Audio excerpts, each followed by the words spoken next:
സ്നേഹമുള്ളവരെ, നിങ്ങൾക്കെല്ലാവർക്കും സുഖമാണെന്ന് വിശ്വസിക്കുന്നു. ദൈവം നിങ്ങളെല്ലാവരെയും സമൃദ്ധമായിട്ട് അനുഗ്രഹിക്കട്ടെ.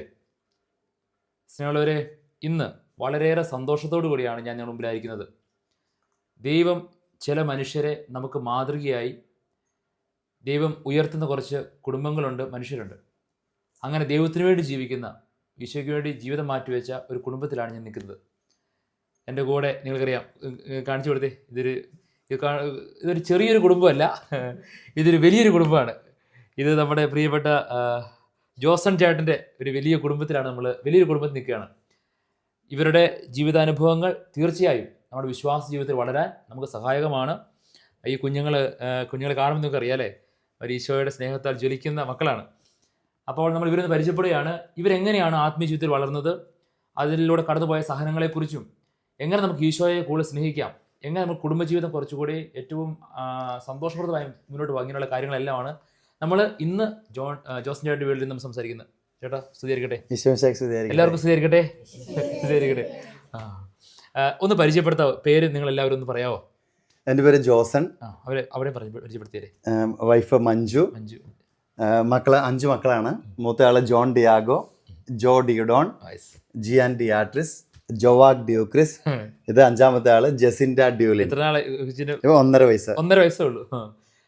അപ്പച്ചനുണ്ട്, പപ്പയുണ്ട്, മമ്മിയുണ്ട്. പപ്പ ജോൺ, മമ്മി ട്രീസ. അങ്ങനെ ഒരു സന്തോഷമുള്ള കുടുംബത്തിലാണ്. ചേച്ചി പഠിപ്പിക്കുകയാണല്ലേ, ടീച്ചറാണ്.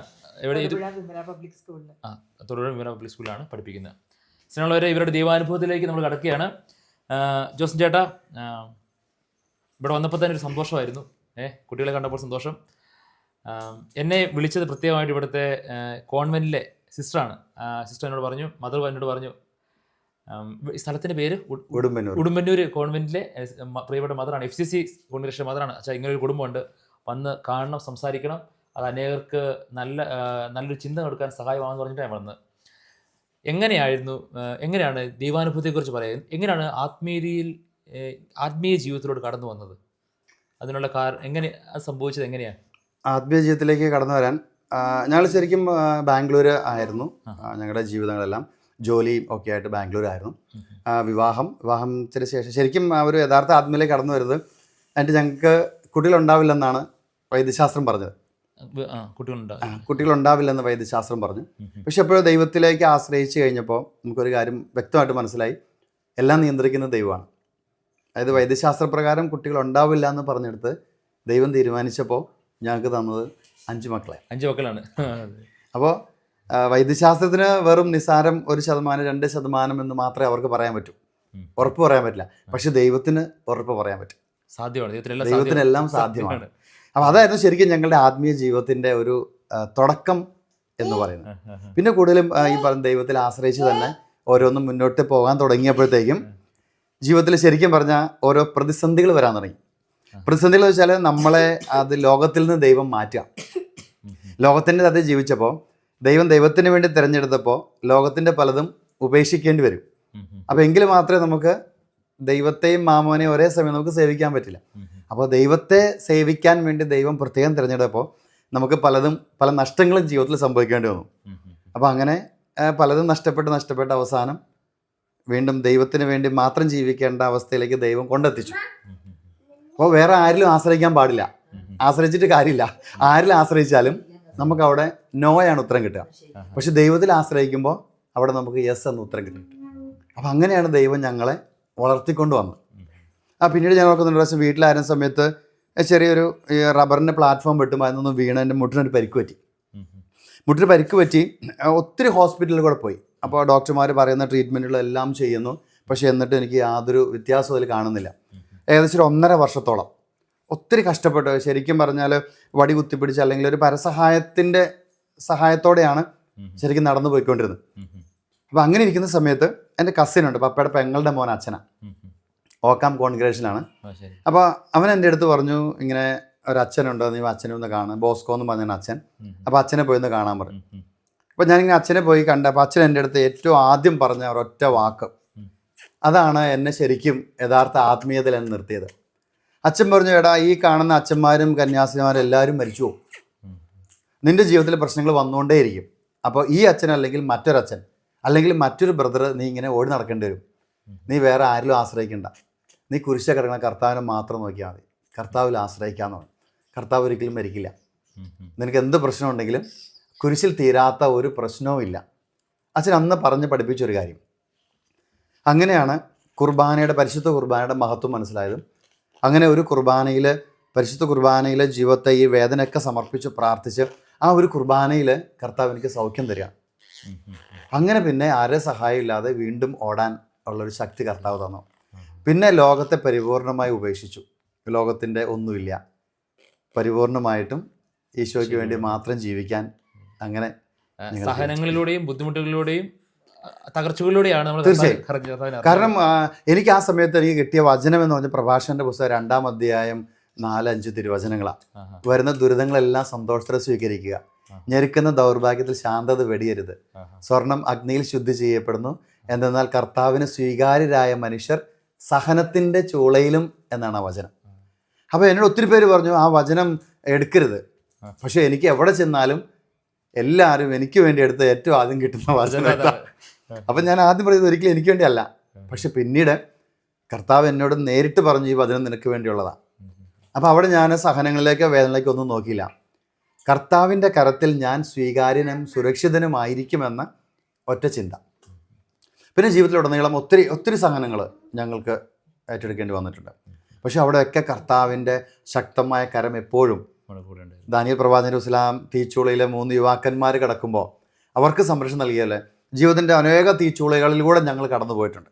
അവിടെ എല്ലാം കർത്താവ് ഞങ്ങളെ കരം പിടിച്ച് തന്നെ നയിച്ചിട്ടുണ്ട്. ഞങ്ങൾ ഒരുമിച്ച് അല്ലേ? അതെ, തീർച്ചയായും. അതിന് ഞങ്ങളെന്ന് പറഞ്ഞു. കാരണം ഞങ്ങൾ ഒരുമിച്ച് പ്രാർത്ഥിക്കും. പിന്നെ അപ്പം ആ ഒരു വെളിച്ചം ഞങ്ങൾക്ക് ഉള്ളത് കൊണ്ട് എന്ത് പ്രതിസന്ധി വന്നാലും ലോകം എങ്ങനെയായാലും മക്കളെയും ആ ഒരു ആത്മീയ ജീവിതത്തിൽ നയിക്കണം അവർ.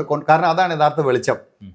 വഴിയും സത്യം ജീവനും ഈശോ, വേറെ ഒരു വഴിയും നമുക്ക് ഇല്ല. കാരണം ഒത്തിരി വഴി മുട്ടിയവരാണ് ഞങ്ങൾ. ഒത്തിരി വഴികൾ മുട്ടി. പക്ഷെ ഒരു വഴിയും 1-2 വാതിൽ തുറക്കും, പക്ഷെ പിന്നീടുള്ള വാതിൽ തുറക്കില്ല. പക്ഷെ കർത്താവ് തുറന്നാൽ അത് പിന്നെ ആരും അടക്കില്ല. എനിക്ക് തോന്നിയൊരു കാര്യം, ഇവിടെ വന്ന ഉടനെ തന്നെ ഈ കുഞ്ഞുങ്ങളെല്ലാവരും വന്ന് സ്തുതി ചൊല്ലുന്നു, സ്നേഹത്തോടെ സ്വീകരിക്കുന്നു. ഇവിടെ ഒരു വളരെ സന്തോഷത്തിൻ്റെ ഒരു ഭവനമാണ്. അല്ലേ? ദൈവവചനമാണ് ഇവിടെ എല്ലാം എഴുതി വെച്ചിരിക്കുന്നത്. അങ്ങനെ ഉള്ള ഈ സാഹചര്യത്തിൽ എനിക്കറിയാം നിങ്ങൾ തീർച്ചയായും ഈ കുഞ്ഞുങ്ങളുടെ ആത്മീയ ജീവിതത്തിലാണ് ഏറ്റവും കൂടുതൽ ശ്രദ്ധ വയ്ക്കുന്നത്. ഞങ്ങൾക്ക് എല്ലാവർക്കും അറിയാൻ ആഗ്രഹമുണ്ട്. 5 കുഞ്ഞുങ്ങളുണ്ട്. അപ്പോൾ മറ്റു കാര്യങ്ങളെല്ലാം ചെയ്യണം. അതിനിടയിൽ എങ്ങനെയാണ് ഇവരുടെ ആത്മീയ ജീവിതത്തിൻ്റെ വളർച്ചയെ നിങ്ങൾ ശ്രദ്ധിക്കുന്നത്? അത് പ്രധാനപ്പെട്ട ഒരു കാര്യമാണല്ലോ. അത് നിങ്ങൾ പറയുമ്പോൾ മറ്റുള്ളവർക്കൊരു പ്രചോദനമാകും. അതറിയാനായിട്ട് ഒരാഗ്രഹമുണ്ട്, പറയാമോ? ഞങ്ങളെ സംബന്ധിച്ച് കുട്ടികളുടെ ആത്മീയ ജീവിതം അവർക്ക് എല്ലാ കാര്യങ്ങളും ക്ലിയർ ആയിട്ട് പറഞ്ഞു കൊടുക്കും. ഇന്നതാണ്, അതായത് തീ ഏതാണ്, വെള്ളം ഏതാണ്, കൃത്യമായിട്ട് ഞങ്ങൾ പറഞ്ഞു കൊടുക്കും. അപ്പോൾ അതിൽ വളർത്തിക്കൊണ്ട് നമുക്കറിയാം ഈ കാലഘട്ടത്തിൽ പിള്ളേർക്ക് അവരുടേതായ പ്രശ്നങ്ങളുണ്ട്, പ്രതിസന്ധികളുണ്ട്. പിന്നെ കുട്ടികളെ കൂട്ടുകുടുംബം, അപ്പോൾ സ്വഭാവ വൈകൃതങ്ങളെല്ലാം ഉണ്ട്. അപ്പോൾ എല്ലാം അക്സെപ്റ്റ് ചെയ്തുകൊണ്ട് തന്നെ നമ്മൾ കുട്ടികൾക്ക് എല്ലാ ആത്മീയ കാര്യങ്ങൾ പറഞ്ഞു കൊടുക്കും. ഇപ്പോൾ അവർ പുറത്ത് പോകുമ്പോഴാണെങ്കിൽ അവരോട് മറ്റു മാറ്റപ്പെട്ട കുട്ടികൾ സംശയങ്ങൾ ചോദിക്കും. അപ്പോൾ അവരവിടെ ഞങ്ങളുടെ അടുത്ത് വന്ന് ചോദിക്കും. ആ ഒരു തുറവി എപ്പോഴും കുട്ടികൾക്ക് ഞങ്ങളോടുണ്ട്. ഞങ്ങളോട് എന്തും ചോദിക്കാനുള്ള സ്വാതന്ത്ര്യം അവർക്കുണ്ട്. അപ്പോൾ തിരുത്തേണ്ടത് തിരുത്തും, മുന്നോട്ട് കൊണ്ടുപോകേണ്ടതിനെ മുന്നോട്ട് കൊണ്ടുപോകാൻ ഞങ്ങൾ പറയും. അപ്പം പിന്നെ ഏറ്റവും പ്രധാനപ്പെട്ടതെന്ന് വെച്ചാൽ പരിശുദ്ധ കുർബാന. എല്ലാ ദിവസവും പിള്ളേരെ കുർബാനയ്ക്ക് കൊണ്ടുപോകും.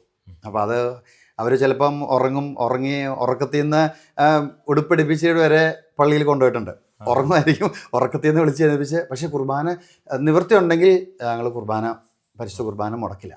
പിന്നെ കൂദാശകൾ, കുമ്പസാരം, സമയാസമയങ്ങളിൽ പിള്ളേരെ കുമ്പസാരിപ്പിക്കും. ഇപ്പോൾ ഇടവപ്പള്ളിയിൽ കുമ്പസാരിക്കാനുള്ള സാഹചര്യം ഇല്ല എന്നുണ്ടെങ്കിൽ തൊടുപുഴ ഉപാസനയുണ്ട്. ഉപാസനയിൽ നമുക്ക് എല്ലാ ദിവസവും കുമ്പസാരിക്കാം. അപ്പോൾ അവിടെ പിള്ളേരെ കൊണ്ടുപോയി കുമ്പസാരിപ്പിക്കും. അപ്പോൾ കൂദാശകൾക്ക് പ്രാധാന്യം കൊടുത്ത് പരിശുദ്ധ കുർബാനയ്ക്ക് പ്രാധാന്യം കൊടുത്തുള്ള ജീവിതം. പിന്നെ പിള്ളേർ ഞങ്ങൾ പ്രാർത്ഥനകളെല്ലാം അവർ പഠിപ്പിക്കുന്നുണ്ട്. അപ്പോൾ പെട്ടെന്നൊന്നും പഠിക്കില്ല, പക്ഷെ എന്നാലും നമ്മൾ സമയമെടുത്ത് പഠിപ്പിക്കും. പിന്നെ വചനങ്ങൾ പഠിക്കാൻ പിള്ളേരെ വചനങ്ങൾ പഠിപ്പിക്കും. അപ്പോൾ അതിനുള്ള പല സംവിധാനങ്ങളും ഉണ്ടെന്ന്. പ്രത്യേകിച്ച് രൂപത്തിൽ തന്നെ CMC സിസ്റ്റേഴ്സിൻ്റെ ഒരു പ്രോഗ്രാമുണ്ട്. അപ്പോൾ അവർ കുട്ടികൾക്ക് എല്ലാ ദിവസവും വചനം കൊടുക്കുന്നുണ്ട്. അപ്പോൾ അതിൽ ഞങ്ങൾ കുട്ടികളെ പാർട്ടിസിപ്പേറ്റ് ചെയ്യിപ്പിക്കും. പിന്നെ കോമ്പറ്റീഷൻസുകളിൽ, പിന്നെ അതിൽ മിഷൻ ലീഗ്, നമ്മുടെ കുട്ടികളുടെ സംഘടനകളിൽ എല്ലാം കുട്ടികളെ നമ്മൾ പാർട്ടിസിപ്പേറ്റ് ചെയ്യിപ്പിക്കും. അപ്പോൾ അങ്ങനെ പിന്നെ കാറ്റഗിസം ഈ പറഞ്ഞ പോലെ മുടക്കാറില്ല. അതിലെ ലോഗോസ് പരീക്ഷകളൊക്കെ ആണെങ്കിലും. അപ്പോൾ സഭയുമായിട്ട് ബന്ധപ്പെട്ട മക്കൾക്ക് വളരാൻ സാഹചര്യമുള്ള എല്ലാ സാഹചര്യങ്ങളും പിള്ളേർക്ക് നമ്മൾ കൊടുക്കും. ഞാനാണെങ്കിലും കാറ്റഗിസം പഠിപ്പിക്കുന്നുണ്ട്, 10 വർഷമായി. സമയത്തിന്റെ ദശാംശം അതുകൂടി നമ്മൾ കൊടുക്കണം ദൈവത്തിന് എന്നുള്ളത് വിശ്വാസ പരിശീലനത്തിന് ക്ലാസ്സിലും പറഞ്ഞു കൊടുക്കാറുണ്ട്, ഇവരെയും പറഞ്ഞു പഠിപ്പിക്കാറുണ്ട്. നമ്മൾ എത്രമാത്രം സമയം കർത്താവിന് വേണ്ടി ചെലവഴിക്കുന്നു എന്നുള്ളത് എണ്ണപ്പെടുന്ന ഒരു കാര്യം തന്നെയാണ്.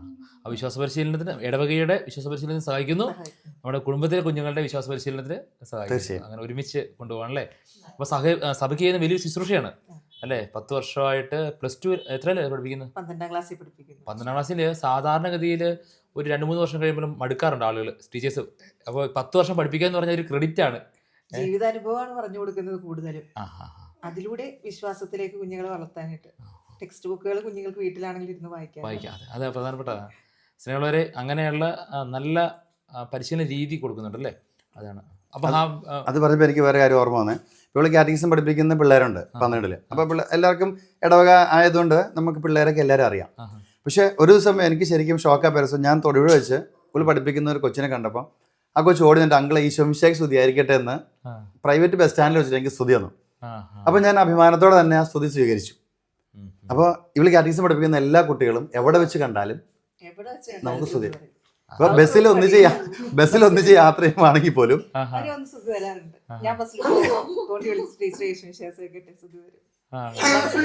അത് നമ്മള് വിശ്വാസത്തിന്റെ ഒരു യഥാർത്ഥമായ വിശ്വാസ പരിശീലനം. കാരണം നമ്മൾ പരിശീലിപ്പിക്കേണ്ടത് വിശ്വാസമാണ്. അപ്പോൾ നമ്മിൽ വിശ്വാസം ഉണ്ടെങ്കിലേ നമുക്കത് കൊടുക്കാൻ പറ്റും, പരിശീലിപ്പിക്കാൻ പറ്റും. ഇപ്പോഴാണെങ്കിലും നമ്മൾ ഈ കുഞ്ഞില്ലേ, ഏറ്റവും ഇളയ മോള്, അവളാ കിട്ടിയ ബിസ്ക്കറ്റ് സിസ്റ്റേഴ്സ് കൊടുത്തായിരുന്നു, ഒരു അല്പം കൊടുത്തത്. അവൾ കഴിക്കുന്ന ബിസ്ക്കറ്റ് ഉണ്ടല്ലോ, അവള് ആദ്യം ചെയ്ത് കഴിഞ്ഞാൽ ആ ബിസ്ക്കറ്റ് എടുത്തിട്ട് ഇവിടെ ഓരോരുത്തർക്കും അല്ലേ, നിങ്ങൾക്ക് ഓരോരുത്തർ ഈ കുഞ്ഞുങ്ങൾക്ക് എല്ലാവർക്കും കൊടുത്തത് അപ്പച്ചന് കൊടുക്കാൻ തോന്നി. ഇപ്പോൾ ആദ്യം തന്നത് വീണ്ടും തരുന്നത് മേടിച്ചാൽ വെച്ച് കഴിച്ചു. അപ്പൊ അങ്ങനെ നല്ല കുഞ്ഞുങ്ങൾക്ക് പോലും അങ്ങനെ ദൈവത്തിന്റെ സ്നേഹം കൊടുക്കണം എന്നുള്ളൊരു വിശ്വാസ പരിശീലനത്തിന് വലിയൊരു കാര്യമാണ് ഈ നമ്മുടെ കുടുംബത്തിൽ നടക്കുന്നത്. ഇനി മറ്റ് എങ്ങനെയാണ് നിങ്ങളുടെ മിനിസ്ട്രീസും കാര്യങ്ങളെല്ലാം ഇങ്ങനെ ദൈവരാജ്യത്തിന് വേണ്ടി ചേച്ചി പറഞ്ഞു, ഇപ്പോൾ കുറച്ച് സമയം കൊടുക്കണമെന്ന് പറഞ്ഞു. അപ്പോൾ പല രീതിയിലാണെന്ന് പറഞ്ഞു, എങ്ങനെയാണ് ഒരു ഗ്രൂപ്പ് ഉണ്ടെന്നോ, അങ്ങനെയുള്ള കാര്യങ്ങൾ എങ്ങനെ നമുക്ക് ദൈവരാജ്യത്തിന് ശുശ്രൂഷയിൽ ഒരു കുടുംബമായിട്ട് മുന്നോട്ട് പോകാം, അല്ലെങ്കിൽ നമ്മൾ വ്യക്തിപരമായിട്ട് മുന്നോട്ട് പോകാനുള്ള സാധ്യതകൾ എങ്ങനെയാണ് ചെയ്യുന്നതെന്ന് പറയാം. ഇപ്പോൾ ഞാൻ ശുശ്രൂഷ ചെയ്യുന്നുണ്ട്, ഇൻഡിവിജ്വലി ചെയ്യുന്നുണ്ട്, ഒരാഴ്ചമാരുടെ സ്ഥലത്തുകളിലേക്ക് പോകുന്നുണ്ട്, പിന്നെ ധ്യാനങ്ങൾ പോകുന്നുണ്ട്, പിന്നെ കരിസ്മാറ്റിക് ശുശ്രൂഷകൾ ചെയ്യുന്നുണ്ട്. അപ്പോൾ അതിൽ കൂടുതൽ ഫോക്കസ് ചെയ്യുന്നത് ക്രിസ്ത്യൻ മിനിസ്ട്രിയിലാണ്. ഇടവക പ്രാർത്ഥന കൂട്ടായ്മകളുണ്ട്, രൂപതര സോണിൻ്റെ സബ് സോണിൻ്റെ കൂട്ടായ്മകളുണ്ട്. പിന്നെ അതോടൊപ്പം തന്നെ എനിക്ക് തന്ന ഒരു മെസ്സേജ് അനുസരിച്ച് the most holy rosary fraternity of men എന്ന് പറഞ്ഞൊരു ജപമാല സംഘം, അതായത് ജപമാല ചൊല്ലി പ്രാർത്ഥിക്കുന്ന പുരുഷന്മാരുടെ ഒരു കൂട്ടായ്മ, അതുപോലെ സ്ത്രീകളില്ല, അങ്ങനെ ഒരു ഗ്രൂപ്പ് ഇല്ല. ഒത്തിരി ജപമാല സംഘങ്ങളുണ്ട്, പക്ഷെ പുരുഷന്മാർക്ക് വേണ്ടി ജപമാല ചൊല്ലി പ്രാർത്ഥിക്കുന്ന പുരുഷന്മാരുടെ ഒരു കൂട്ടായ്മ അങ്ങനെയില്ല. ഇതിൽ നമ്മൾ പുരുഷന്മാർക്ക് വേണ്ടി മാത്രമേ പ്രാർത്ഥിക്കുന്നുള്ളൂ. അപ്പോൾ എനിക്ക് ആദ്യം സംശയമായിരുന്നു. ഒരു 2 വർഷം മുമ്പാണ് എനിക്കിങ്ങനെ ഒരു മെസ്സേജ് കിട്ടുന്നത്. അപ്പോൾ ഞാൻ വിചാരിച്ചു അങ്ങനെയൊന്നുമില്ല. പക്ഷേ എല്ലാ ദിവസവും തന്നെ ബലിയർപ്പണത്തിൽ ഈ ഒരു മെസ്സേജ് കയറി വരും. അപ്പോൾ സമർപ്പിച്ച് പ്രാർത്ഥിക്കും. അപ്പോൾ അങ്ങനെ 2025 ഡിസംബറിലാണ്, ഈ കഴിഞ്ഞ ഡിസംബറിലാണ് ശരിക്കും പറഞ്ഞാൽ ഈ ഗ്രൂപ്പ് ക്രിയേറ്റ് ചെയ്യുന്നത്. ഇപ്പോൾ കുറച്ച് പേരുള്ളൂ, 10-30 പേര് മാത്രമേ അതിനകത്തുള്ളൂ. അപ്പോൾ ഞാൻ ശ്രദ്ധിച്ചതെന്ന് വെച്ചാൽ അതിലൊരിക്കൽ ഒരു വചനവും ഈശോ അതിന് സാക്ഷ്യമായിട്ട് തന്നു. പൗലോസ് തിമോത്തിയോസിന് എഴുതിയ 1-ാം അധ്യായത്തിലെ 1-ാം ലേഖനത്തിൻ്റെ 2-ാം അധ്യായത്തിൻ്റെ 8-ാം തിരുവചനം, ആകയാൽ കലഹവും വിദ്വേഷവും എല്ലാം ഉപേക്ഷിച്ച് പുരുഷന്മാർ തങ്ങളുടെ പവിത്രമായ കരങ്ങൾ ഉയർത്തി പ്രാർത്ഥിച്ചിരുന്നുവെങ്കിൽ എന്ന് ഞാൻ ആഗ്രഹിക്കുന്നു എന്ന് പൗലോസിലെ പറഞ്ഞു. പൗലോസിലെ ആഗ്രഹം. അപ്പോഴാണ് പുരുഷന്മാർ പ്രാർത്ഥിക്കേണ്ടതിൻ്റെ ആവശ്യകത. കാരണം ഒരു കുടുംബത്തിൽ പ്രാർത്ഥിക്കുന്ന അപ്പന്മാരുണ്ടെങ്കിൽ, പ്രാർത്ഥിക്കുന്ന പുരുഷന്മാരുണ്ടെങ്കിൽ, ആ കുടുംബത്തിൻ്റെ മേൽ ഒരു ശക്തിക്കും ഒരു വ്യക്തിക്കും അധികാരം സ്ഥാപിക്കാൻ പറ്റില്ല. കാരണം ദൈവം അനാദിയിലെ ആദം മുതലേ പുരുഷന് കൊടുത്തിരിക്കുന്ന, കുടുംബത്തിൻ്റെ മേൽ കൊടുത്തിരിക്കുന്ന ഒരു അധികാരം. അപ്പോൾ ഇതിന്ന് ആരും തിരിച്ചറിയുന്നില്ല. ഇത് നമ്മൾ ഏത് കുടുംബം എടുത്താലും അവിടെ അമ്മമാരിരുന്ന് പ്രാർത്ഥിക്കും. സന്ധ്യപ്രാർത്ഥനയ്ക്കല്ല, അമ്മമാരും വല്യമ്മമാരും മാത്രമേ പ്രാർത്ഥിക്കും. അപ്പന്മാരെല്ലാം കടത്തിൻ്റെ കൂടെ ഇരുന്ന് അവർ ലോകവും പറഞ്ഞ് ബിസിനസ്സും പറഞ്ഞ് രാഷ്ട്രീയവും പറഞ്ഞിരിക്കുള്ളൂ. അപ്പോൾ ആ സാഹചര്യത്തിലാണ് ഇങ്ങനെ ഒരു മെസ്സേജ് എനിക്ക് കിട്ടുന്നതും ഞാൻ ഇങ്ങനെ ഗ്രൂപ്പ് ക്രിയേറ്റ് ചെയ്തു. അപ്പോൾ ഞാൻ ഒത്തിരി പേരോട് ചോദിച്ചു, പക്ഷെ ഒത്തിരി പേർക്ക് ഈ ഗ്രൂപ്പിൽ ജോയിൻ ചെയ്യാൻ പറ്റുന്നില്ല. അപ്പോഴെനിക്ക് മനസ്സിലായി ഇത് ദൈവത്തിൻ്റെ പ്രത്യേക ഒരു പദ്ധതിനകത്തുണ്ട്. പക്ഷെ ഇതിലുള്ളവർ തീഷ്ണതയോടെ പ്രാർത്ഥിക്കുന്നുണ്ട്. അപ്പോൾ നമ്മൾ ഓരോ ദിവസവും ഏതെല്ലാം മേഖലകളിലെ പുരുഷന്മാർ വിശുദ്ധീകരിക്കപ്പെടണം. അപ്പോൾ ഒരു ദിവസം രാവിലെ പ്രാർത്ഥിക്കുമ്പോൾ ഓരോ മേഖലകൾ തെളിഞ്ഞെളിഞ്ഞ് വരും. അതിനുള്ള വചനവും തരും. അപ്പോൾ ആ വചനം വെച്ച് ഞാൻ ഗ്രൂപ്പിലിടും. അപ്പോൾ അന്ന് നമ്മൾ ചിലരെ ഗ്രൂപ്പിലെ ജപമാല ചൊല്ലി അവരെ ഒരു റോസപ്പൂ റിപ്ലൈ ആയിട്ടിടും. ചിലർ ജോലി തിരക്കുണ്ട്, അപ്പോൾ അവർ ഞങ്ങൾ ഏതെങ്കിലും സമയത്ത് എന്തൊക്കെയാലും ഞങ്ങൾ പ്രാർത്ഥിക്കും.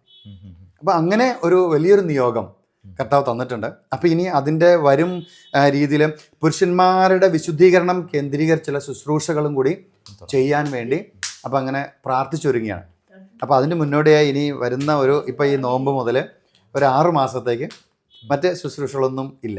പ്രാർത്ഥനയിലും വചനത്തിലും ഒന്ന് കൂടുതൽ കോൺസെൻട്രേറ്റ് ചെയ്യാൻ വേണ്ടി ഒന്ന് പ്രാർത്ഥനയും വചനവും ഒക്കെ ആയിട്ട് സ്വയം വിശുദ്ധീകരണവുമായിട്ട് പ്രാർത്ഥനയിലേക്കൊന്ന് മടങ്ങിയിരിക്കുന്നു.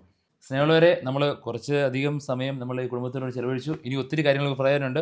പക്ഷേ ഈ വീഡിയോ അവസാനിപ്പിക്കുന്നതിന് മുമ്പ് ഇവിടെ ഉള്ളവരെല്ലാം ഒത്തിരി കലാകാരന്മാരാട്ടോ. ഇവരെല്ലാവരും ഒത്തിരി കലാപരമായിട്ട് കുറേ കാര്യങ്ങൾ ചെയ്യുന്നവരാണ്.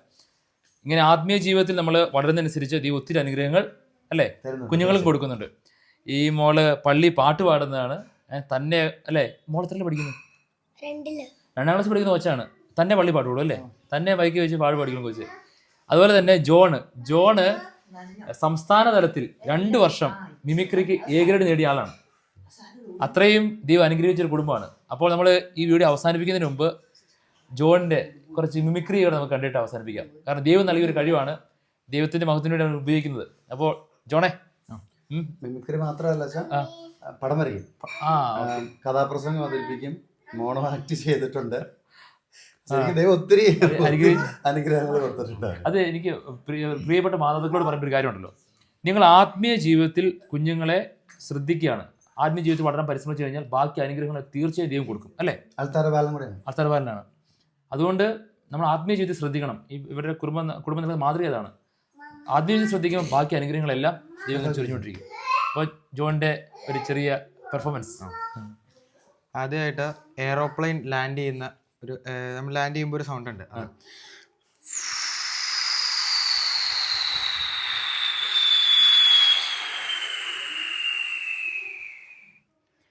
പിന്നെ അടുത്തതായിട്ട് ഹ്യൂമൻ ബീറ്റ് ബോക്സ്. ഇതിൽ 5 സ്വരങ്ങൾ ഒരുമിച്ച് കൂട്ടിയിട്ടുള്ള ഒരു പ്രത്യേക സാധനം. അതായത് ഈ DJ പോലെ 5 സ്വരങ്ങൾ ഓരോന്നോരോന്നായിട്ട് കയറി വരും.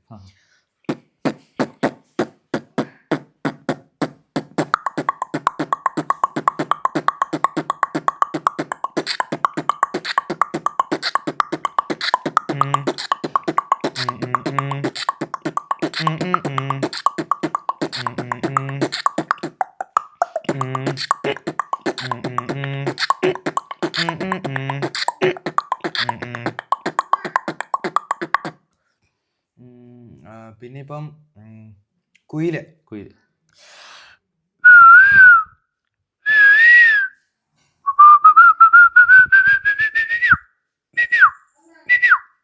പിന്നെ സിമ്പിളായിട്ട് ചെയ്യുന്നത് ലവ് ബേർഡ്സ് ഉണ്ട്.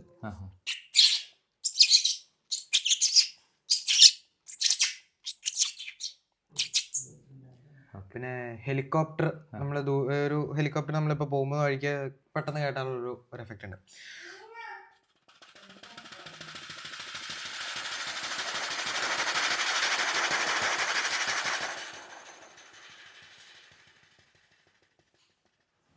ഓക്കെ, അപ്പോൾ മോളെ ഒരു 4 ലൈൻ പാട്ട് പാടാവോ? അധികം സമയമില്ല, 4 ലൈൻ പാടിയോ? നിങ്ങൾക്ക് ഇഷ്ടമുള്ളൊരു പാട്ട്, പള്ളിയിൽ പാടുന്നൊരു പാട്ട് 4 ലൈൻ പാടിക്കും. ഓർമ്മ വെച്ച നാൾ മുതൽ ഓസ്തിയിൽ നിന്നെ കാണുന്നു, വാഴ്ത്തുന്നു. കുഞ്ഞുനാൾ മുതലെൻ്റെ മാനസത്തിൻ്റെ ഭാഗ്യമേ, ഓർമ്മ വെച്ച നാൾ മുതൽ ഓസ്തിയിൽ നിന്നെ കാണുന്നു, വാഴ്ത്തുന്നു.